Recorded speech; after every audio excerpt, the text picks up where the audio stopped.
Estamos agora no capítulo 4, 5 e 6 do livro de Números. Que bom que você está conosco. Vamos lá então. Capítulo de número 4. Temos aqui algumas curiosidades. A primeira está lá sobre as responsabilidades dos quartitas, né? Você leu lá no versículo 2 que diz assim: tomai a soma dos filhos dos Quati, dentre os filhos dos Levi, por suas famílias, pelas casas de seu pai, da idade de 30 anos para cima até 50 anos, para todos que entrarem neste serviço, para fazer o trabalho no tabernáculo. Ou seja, aqueles seriam os sacerdotes que eram da família de Arão, e aqueles que serviam nas várias tarefas dos levitas. Como aqui indicado, devia ter 30 anos de idade antes de começar a trabalhar, e deviam cessar a sua atividade quando tiverem 50 anos. Jesus tinha 30 anos quando ele começou o seu ministério, logo ele cumpriu também essa exigência, lá em Lucas 3, 23, né? Então, aqui, agora, eles estão separando os homens de 30 anos até 50 anos para fazer os trabalhos dentro do tabernáculo. Outra coisa também é sobre, lá no versículo 7 do capítulo 4, que diz assim, e sobre a mesa da proposição estenderão um pano azul e porão sobre eles os pratos, as colheres, as taças e o jarro para a libação e também o pão contínuo sobre ela. Este quarto capítulo descreve a obra dos sacerdotes juntos dos levitas, que serviam para desmontar e transladar e erigir entre outra vez o tabernáculo. E além disso, todos os seus utensílios santos, Deus deu instruções explícitas com respeito ao mesmo. Elas deviam ser seguidas ao pé da letra.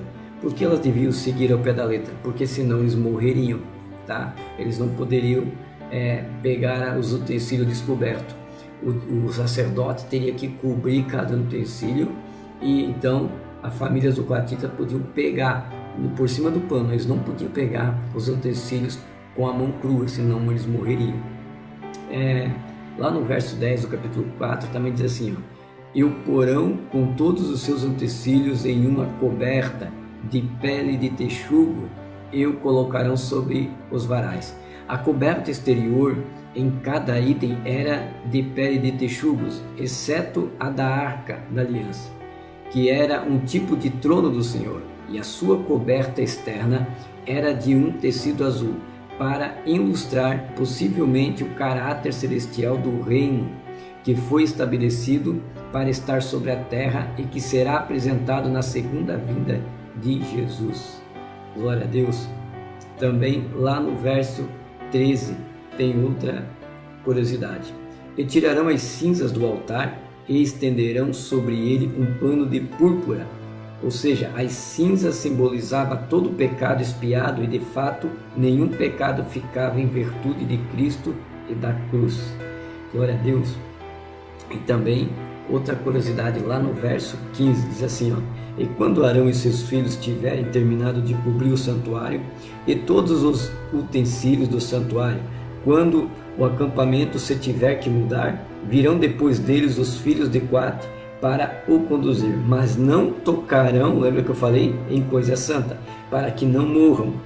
Estas serão as cargas dos filhos de Quati no tabernáculo do testemunho. Ou seja, só depois que os sacerdotes tinham preparado todos os instrumentos sagrados para o transporte, e somente então poderiam os quatitas se aproximar para levá-los. Nem por um momento deviam eles ir ou olhar as coisas santas para que não morressem. Segundo Samuel 6,7 também fala sobre essa passagem. Com respeito a isto, quando Deus habita em poder no acampamento, é semelhante quando um fio é carregado com eletricidade. Por conseguinte, quando ele se retirava, os homens que olhassem e tocassem nestas coisas santas não ficavam impunes. A curiosidade carnal que analisa a natureza humana de Cristo traz a morte à alma. Forte isso, né? Então a presença de Deus, o expositor fala aqui que é como se fosse um fio elétrico, Não seja curioso, não queira tocar, porque você vai morrer. Também lá no verso 17 ao verso 20, diz assim, e falou a Moisés e a Arão, dizendo: não deixarei morrer ninguém da tribo da família dos Coate no meio dos levitas, mas isto farei com eles para que vivam e não morram quando se aproximarem das coisas santíssimas. Arão e seus filhos virão e os porão a cada um em seu ministério e no seu cargo. Ou seja, os coatitas tinham que ter muito cuidado ao tocar os utensílios sagrados para que não morressem. Quão crítica era esta situação e perigosa, e quão mais ainda, a morte espiritual é o resultado final de tratar mal a palavra de Deus.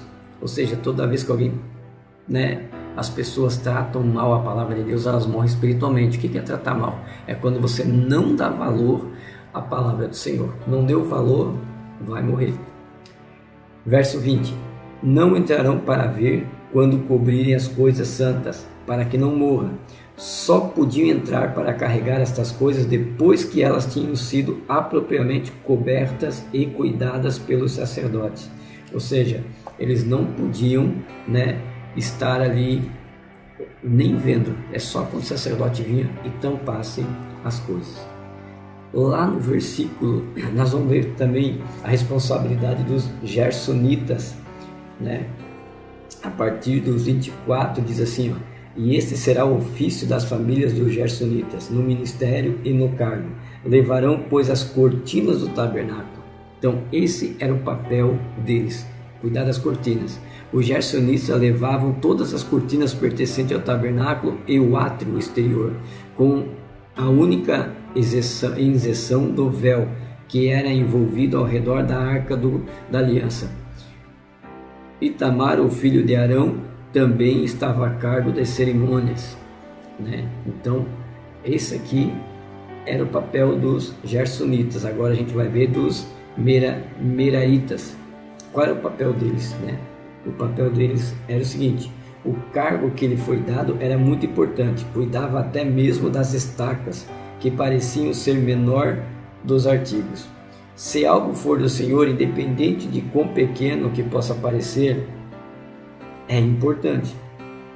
Itamar estava a cargo desse grupo também, e o que significa que eles estavam sob Cristo, porque o sacerdócio era um tipo de Cristo.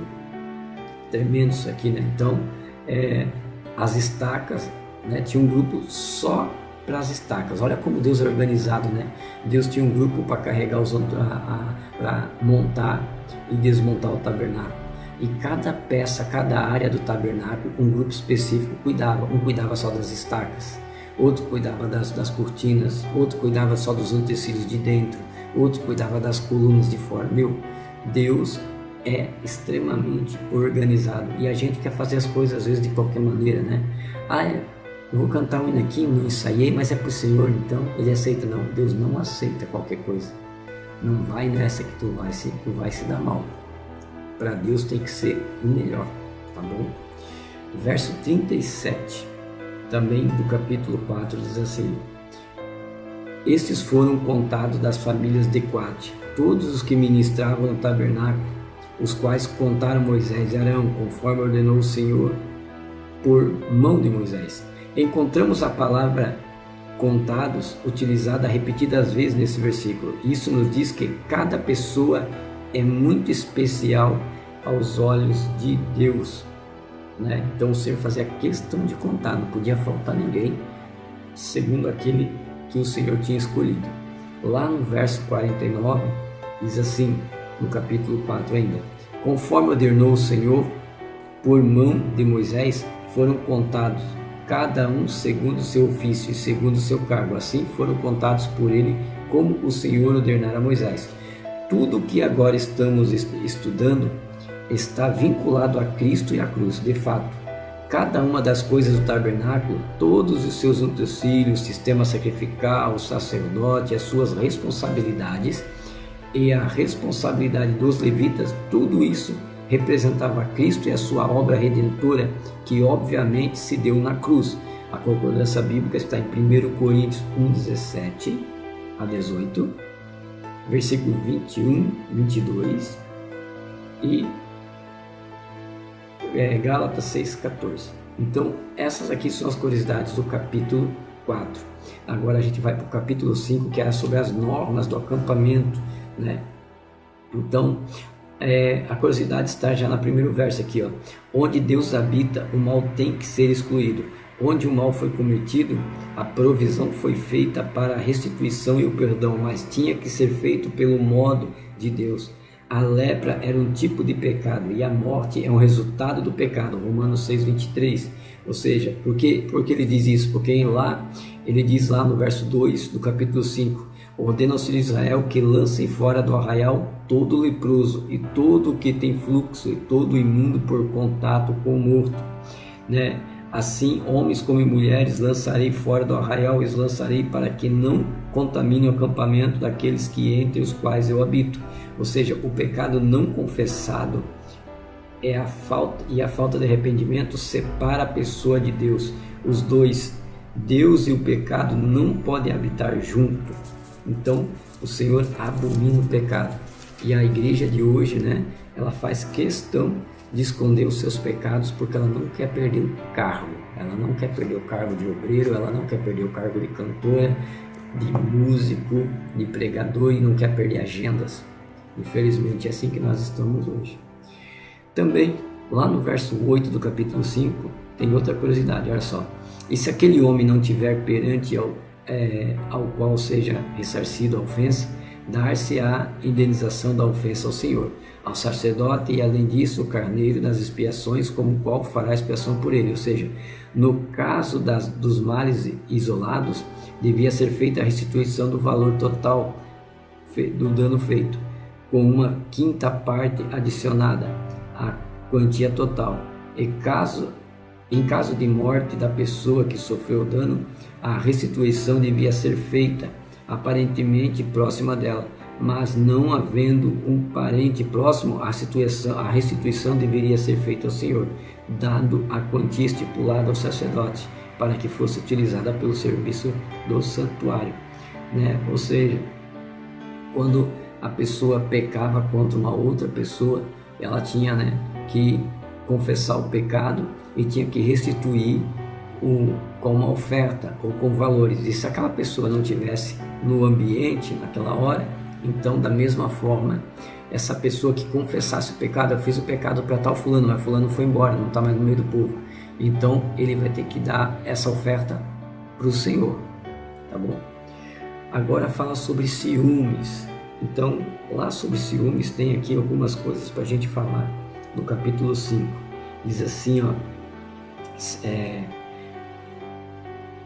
diz assim: fala aos filhos de Israel e lhe diga: quando a mulher de alguém se desviar e fazer traição com ele, ou seja, pecado de adultério, de maneira que alguém se tenha deitado com ela e seu marido não o tiver visto por ela ter se contaminado ocultamente, nem houver testemunha contra ela, nem ela tiver sido surpreendida no ato, se vier sobre ele o espírito de ciúme e tiver ciúme desta mulher, havendo-se ela contaminado, ou seja, ela tendo suspeita que ela adulterou, né? Ou vier sobre ele um espírito de ciúme e estiver com ciúme da sua mulher, não havendo ela contaminado, ou seja, ele está com ciúme, mas ela nunca atraiu ele, é coisa da cabeça dele.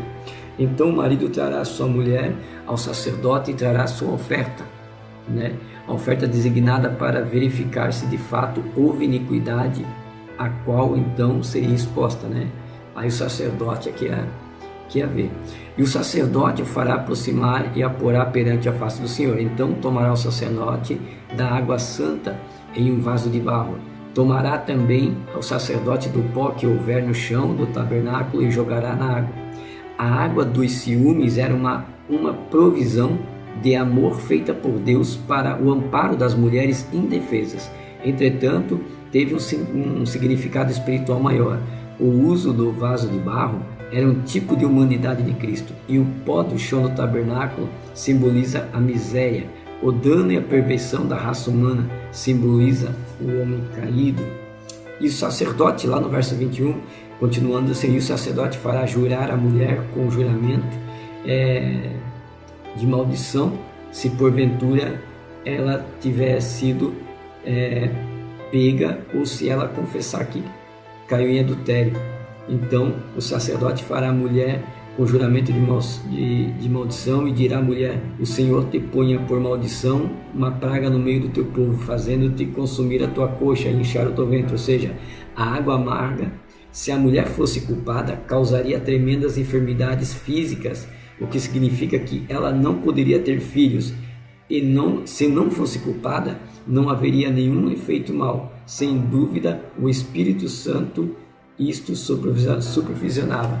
Ou seja, se ela negasse que tinha feito alguma coisa e ela teria feito em oculto, quando ela tomasse aquela água, né, com o pó do tabernáculo, na hora o ventre dela se incharia, ela ia ficar cheia de ferida e ia ser exposta pelo povo, né, pelo povo para fora do arraial. Ela está contaminada. Porém, se ela tomasse e tivesse tranquila, não aconteceu nenhuma enfermidade, é porque ela estava livre da culpa. Tá? Versículo 22 ainda do 5 diz assim, e esta água que amaldiçoa entre as tuas vísceras a faça inchar o teu ventre e cair a tua coxa, contando que fosse culpada a mulher. A verdade é que toda a humanidade era culpada. Jesus tomou a água amarga em nosso lugar e morreu na cruz. Embora ele não fosse culpado, ele tomou o nosso lugar e nos redimiu da maldição da lei, fazendo-se por nós maldição. Gálatas 3:13. Isso é forte, né? O Senhor se fez maldito por mim e por você. Ele morreu no madeiro para que eu e você tivéssemos vida. Capítulo de número 6, né? Capítulo de número 6. Temos aqui algumas outras curiosidades. Diz assim, lá no verso 2: fala com os filhos de Israel e diz que o homem ou mulher, quando se apartar, fazendo voto nazireu para dedicar-se ao Senhor. Ou seja, na ideia de nazireado, vieram os recabitas, os essênios, os anacoretas, os eremitas, os monges e outras ordens religiosas monásticas. Palavra difícil. Dizer que Cristo era um nazireu não está de acordo com as Escrituras, porque ele tomou do fruto da vide e tocou nos mortos, e o que os nazireus eram proibidos de fazer. Então, não tem como falar. Tem pessoas que dizem que Jesus era um sacerdote e ele tinha um voto nazireu. Não tinha, porque primeiro, ele tomou vinho, ele transformou água em vinho. Ele também tomou vinho quando ele fez a Santa Ceia. Esse é o meu corpo, o meu cálice, naquele então. Ele não poderia, se ele tivesse feito o voto nazireu. E ele também não poderia tocar nos mortos. Então ele tocou na viúva de Naim e ele ressuscitou a filha de Jairo. Então ele tocou em 2 corpos mortos. Então não podia. Ele também não podia tocar em pessoa imunda. Ele foi tocado pela mulher do fluxo de sangue, né? Então, outra coisa também que ele também não podia tocar nos leprosos. Ele também tocou no lepra. Ele também poderia ficar imundo, segundo a tradição dos judeus.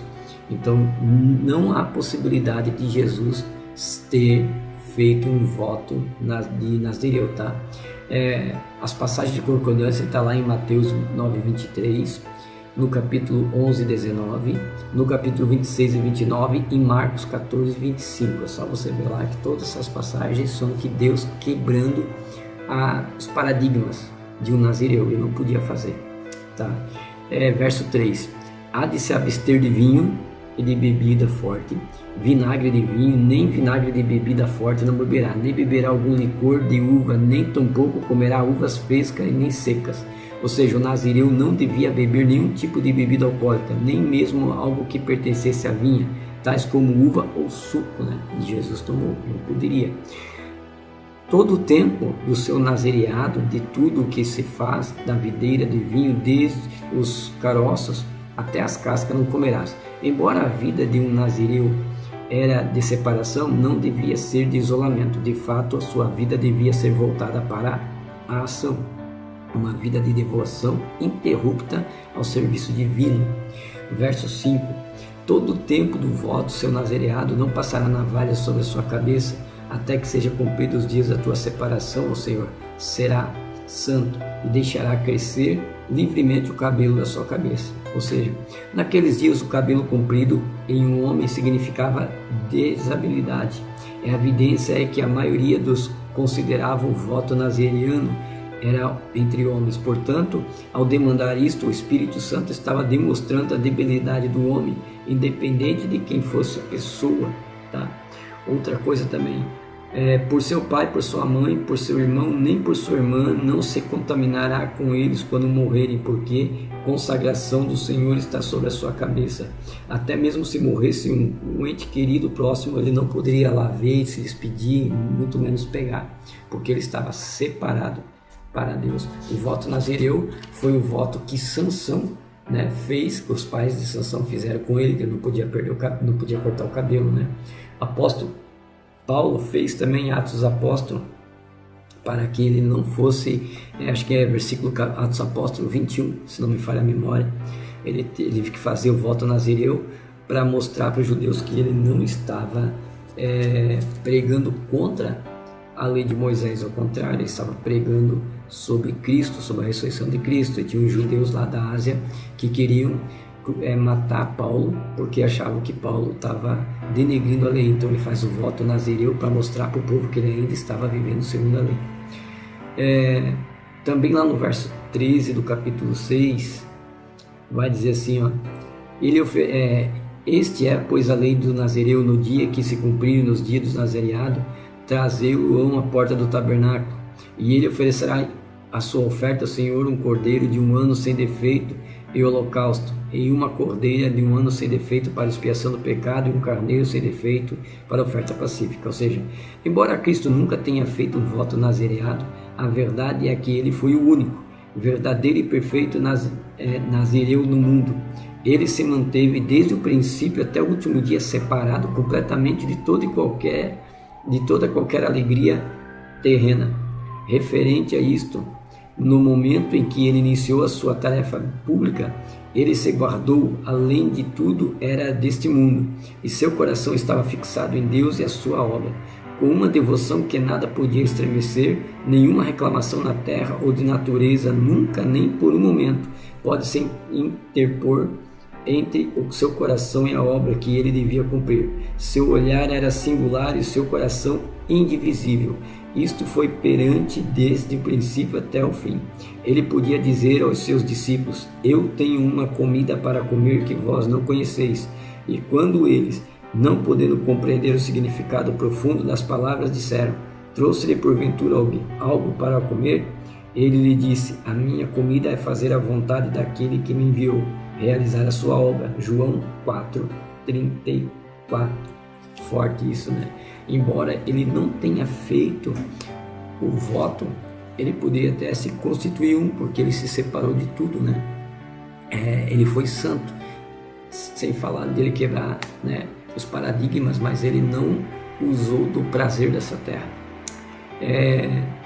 Voto lá no verso 18: então o nazireu, à porta do tabernáculo, testemunho, raspará sua cabeça do seu nazereado, e tomará o cabelo da cabeça do seu nazereado e porá sobre o fogo que está debaixo do sacrifício pacífico. Ou seja, o cabelo comprido que o nazireu poderia ter sido tentado guardar como um memorial orgulhoso de sua consagração, tinha que ser jogado no fogo para ser queimado. E assim fará o Espírito Santo com o nosso orgulho, se permitirmos a ele uma operação apropriada de liberdade de ação. Ou seja, o nazereado funcionava assim: você podia fazer a vida toda, você igual Sansão, ou você fazia por 30 dias, ou fazia por 60 dias.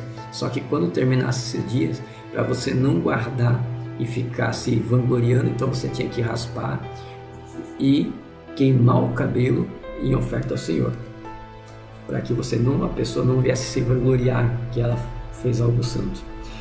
Também lá no verso 21 do capítulo 6 ainda diz assim: esta é a lei do nazireu, que fizer o voto da sua oferta ao Senhor pelo seu nazireado, além de que suas posses lhe permitiam, segundo o voto que fizer, assim fará conforme a lei do nazireado. embora toda a separação fosse feita pelo nazireu, ele tinha que entender que a separação em si não continha bênção alguma. A bênção vinha do Senhor, e mais precisamente de Cristo, de que ele faria na cruz, tipificado pelos muitos sacrifícios oferecidos. Então, agora a gente vai ver sobre a bênção sacerdotal, né? Agora o Senhor institui que o sacerdote tem que começar a abençoar o povo. Então, a partir do verso 23, vai dizer assim: falarão os seus filhos e diga, assim abençoarei os filhos de Israel, dizendo. Ou seja, quantas vezes pensamos que as bênçãos nos vêm por meio de nossa separação, consagração ou dedicação?